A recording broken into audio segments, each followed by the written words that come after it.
Oke. Assalamualaikum warahmatullahi wabarakatuh, anak-anak. Kita ketemu lagi dalam pembelajaran matematika. Ada beberapa yang ingin saya jelaskan.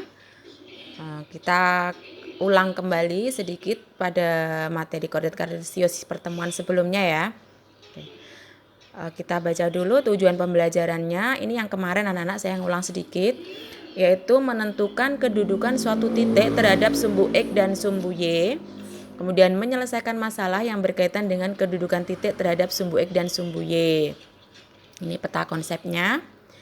Kemudian ini kita lihat gambar seperti di sini. Ini ada, kemarin sudah dibaca ya semuanya ya.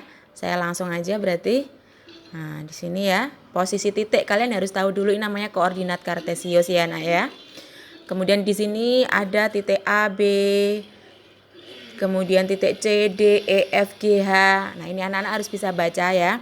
Titik A berarti di posisinya di sumbu X-nya pada titik 3. Kemudian di sumbu Y-nya pada titik 6.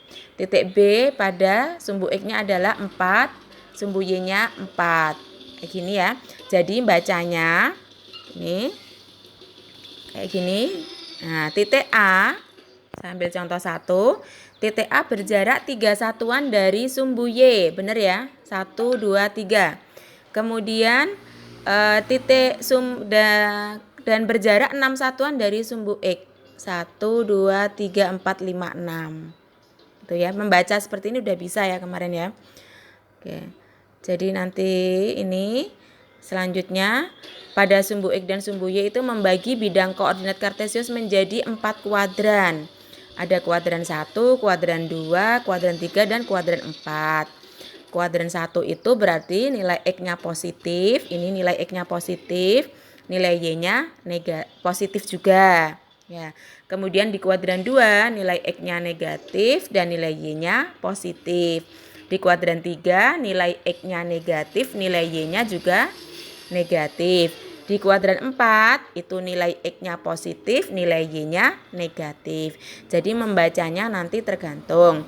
Contohnya kuadran 1 ada titik Q 2,3.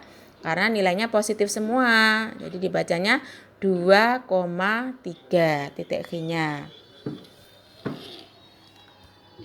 Kemudian titik P berapa ini? Min 2,1 karena X-nya min 2 berada di sebelah kirinya 0, tandanya negatif. Nah, kalau Y-nya masih positif. Kemudian di kuadran 3 posisinya di sini nih 4. Kalau kita kembali ke atas, nah ini coba kita sebutkan titik A berarti berapa titiknya anak-anak? Nah, titik A-nya adalah 3,6. Titik B-nya 4,4. Titik C-nya? Ayo semuanya harus bisa menyebutkan. Min 4,3. Titik D-nya? Min 6,5. Titik E-nya? Saya kasih waktu untuk berpikir dulu ya, kalau saya diam sejenak. Min 5,5. Titik F-nya? Min 3,3. Titik G-nya? 2,6. Titik H-nya 6,5. Itu untuk membaca titiknya. Oke.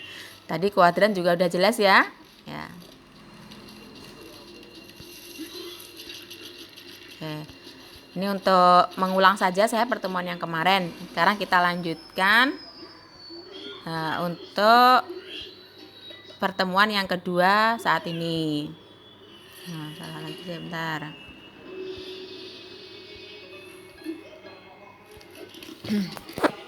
Oke, untuk pertemuan kedua pada koordinat kartesius ini tujuan pembelajarannya adalah yang 3.2.2 menentukan kedudukan suatu titik terhadap titik asal atau 0,0. Kemudian 4.2.2 menyelesaikan masalah yang berkaitan dengan kedudukan titik terhadap titik asal. Kemudian 3.2.3 menentukan kedudukan suatu titik terhadap titik tertentu A, B. 4.2.3 menyelesaikan masalah yang berkaitan dengan kedudukan titik terhadap titik tertentu atau X, Y. Jadi ini nanti terhadap 2 titik ya, titik asal dan titik tertentu. Oke, kita masuk sekarang pada pertemuan kedua yang sesungguhnya. Kita amati denahnya ini ya. Ada denah di sini, di tengah-tengah pada titik 0,0 ada pos utama. Kemudian ada di kuadran 1 apa saja? Coba sebutkan. Ada perumahan, ada pos 1, ada pasar, gitu ya. Kemudian pada sumbu Y ada tenda 2, ada apa lagi nih? Oh, pos utama di tengah-tengah tadi. Kemudian di kuadran 2 ada apa saja? Ada hutan, pos 2, tanah lapang, teka-teki tersembunyi, tendanya ada pada sumbu X.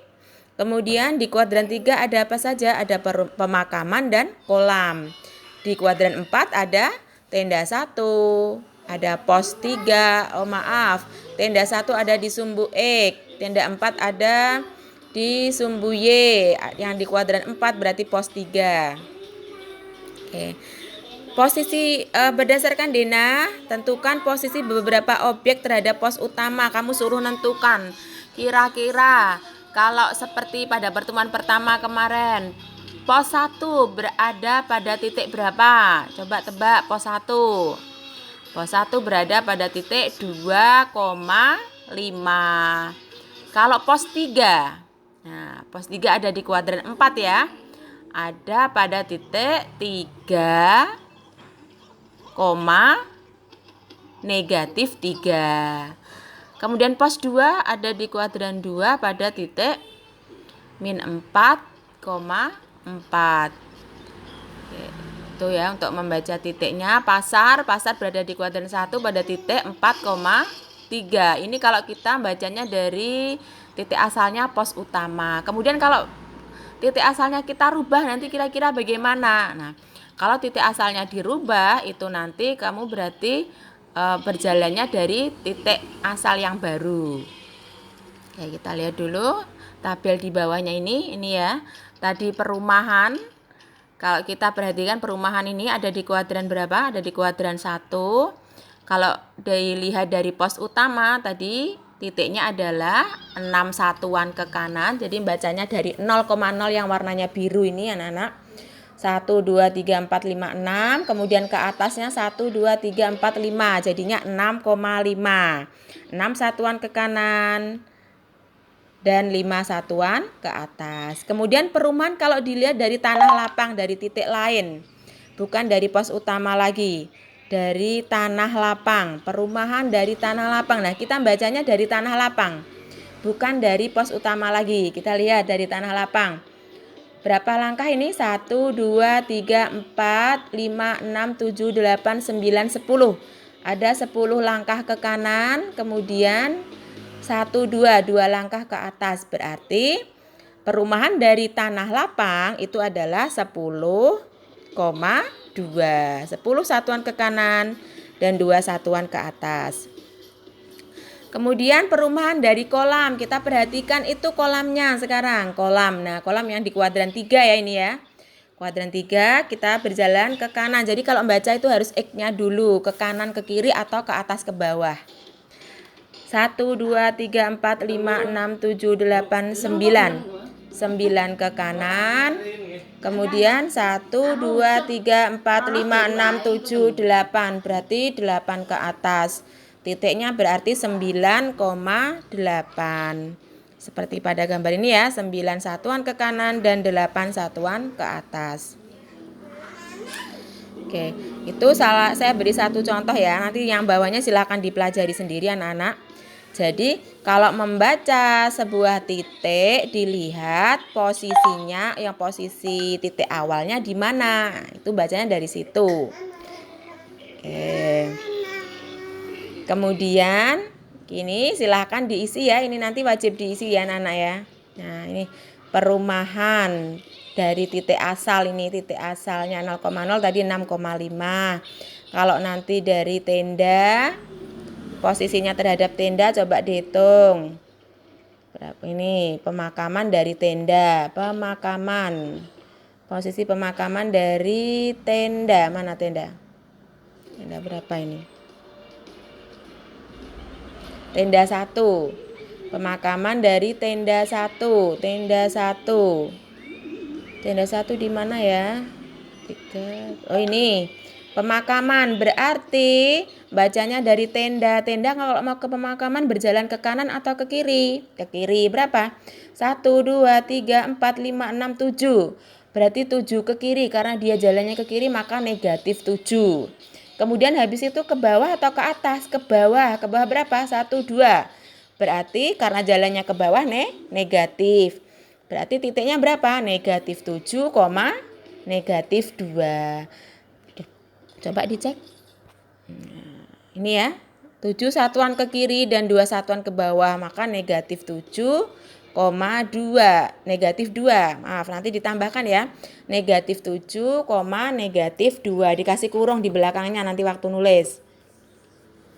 Oke, nanti silakan diisi sampai lengkap yang ini. Oke. Anak-anak perlu diperhatikan ya. Penting. Jika berjalannya ke kanan, itu berarti bernilai positif untuk sumbu X ya. Berjalan ke kanan positif, berjalan ke kiri berarti negatif. Kalau untuk sumbu Y berjalan ke bawah itu negatif, berjalan ke atas positif. Semoga penjelasan dari Bu Binti bisa dipahami. Jika ada yang kurang jelas, boleh bertanya. Anak-anak tidak usah malu bertanya ya. Karena jika kalian malu bertanya, maka nanti akan kesulitan dalam mempelajari pembelajaran selanjutnya. Oke, terima kasih atas perhatiannya. Semoga bermanfaat. Assalamualaikum warahmatullahi wabarakatuh.